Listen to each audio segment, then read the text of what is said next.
La plénière de l'Assemblée nationale a prorogé le jeudi 7 novembre 2024 pour la 85e fois l'état de siège dans les provinces de l'Ituri et du Nord Kivu. La situation sécuritaire à l'est de notre chère patrie, terre de nos ancêtres, demeure préoccupante.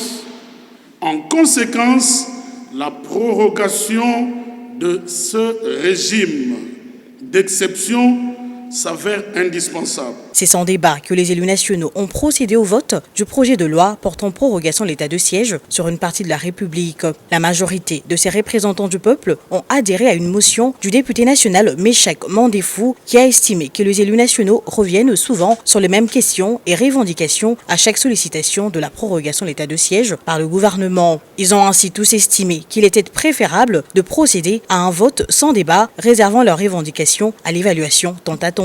Ce choix de vote sans débat traduit à suffisance la position de la Chambre basse du Parlement sur l'urgence d'une évaluation de cette mesure d'exception au vu de certaines dérives et mégestions enregistrées et dénoncées dans les provinces concernées. Le vice-ministre de la Justice et de Contentieux international, Samuel Mbemba, qui a présenté et défendu ce projet de loi, a profité de la tribune lui accordée après le vote de la motion pour livrer un message spécial de la première ministre Judith Suminwa-Tuluka à la plénière sur l'état de siège. Il s'agit notamment de l'instruction reçue du chef de l'État sur l'organisation sans tarder de l'évaluation de l'état de siège par l'exécutif national, de la décision de l'envoi d'une mission gouvernementale associant les élus nationaux dans ces deux provinces autour du 21 novembre, de la tenue de l'évaluation de l'état de siège à la fin du mois de novembre. Concernant ce message, le speaker de la Chambre basse du Parlement, le professeur Vital Kamerhe, a exprimé son souhait de voir ces assises être organisées au Palais du Peuple, siège de la représentation nationale. Il a insisté sur le respect du statut social des députés nationaux qui seront associés à la mission gouvernementale.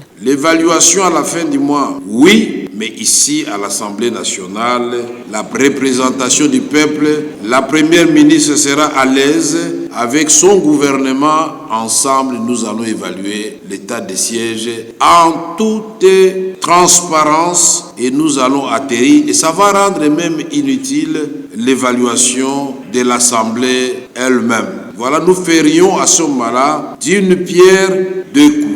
316 députés nationaux ont voté pour, 33 contre et 2 se sont abstenus.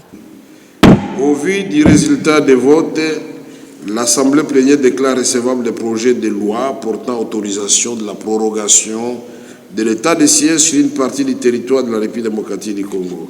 Signalant que plusieurs motions d'information ont été également lues par les députés nationaux au cours de cette plénière, abordant la situation tant sécuritaire que sanitaire de leurs agglomérations respectives.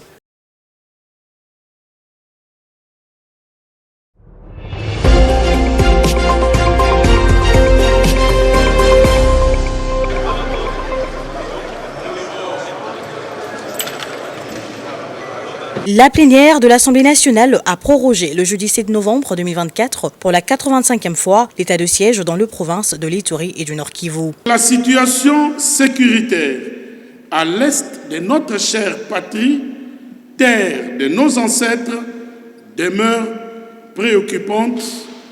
En conséquence, la prorogation de ce régime d'exception s'avère indispensable. C'est sans débat que les élus nationaux ont procédé au vote du projet de loi portant prorogation de l'état de siège sur une partie de la République. La majorité de ces représentants du peuple ont adhéré à une motion du député national Méchek Mandefou qui a estimé que les élus nationaux reviennent souvent sur les mêmes questions et revendications à chaque sollicitation de la prorogation de l'état de siège par le gouvernement. Ils ont ainsi tous estimé qu'il était préférable de procéder à un vote sans débat, réservant leurs revendications à l'évaluation tant attendue. Ce choix de vote sans débat traduit à suffisance la position de la Chambre basse du Parlement sur l'urgence d'une évaluation de cette mesure d'exception au vu de certaines dérives et mégestions enregistrées et dénoncées dans les provinces concernées. Le vice-ministre de la Justice et de Contentieux international, Samuel Mbemba, qui a présenté et défendu ce projet de loi, a profité de la tribune lui accordée après le vote de la motion pour livrer un message spécial de la première ministre Judith Suminwa-Tuluka à la plénière sur l'état de siège.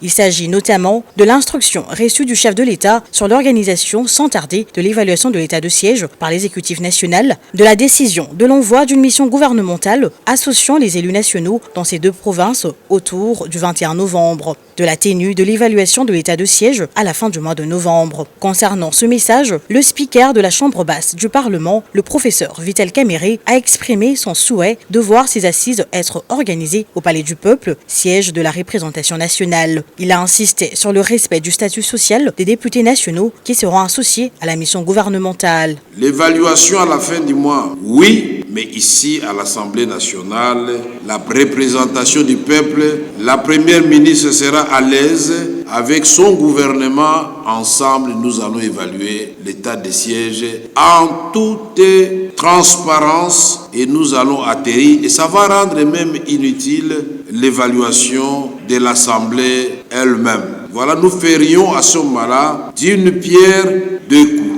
316 députés nationaux ont voté pour, 33 contre et 2 se sont abstenus. Au vu du résultat des votes, l'Assemblée plénière déclare recevable le projet de loi portant autorisation de la prorogation de l'état de siège sur une partie du territoire de la République démocratique du Congo. Signalant que plusieurs motions d'information ont été également lues par les députés nationaux au cours de cette plénière, abordant la situation tant sécuritaire que sanitaire de leurs agglomérations respectives.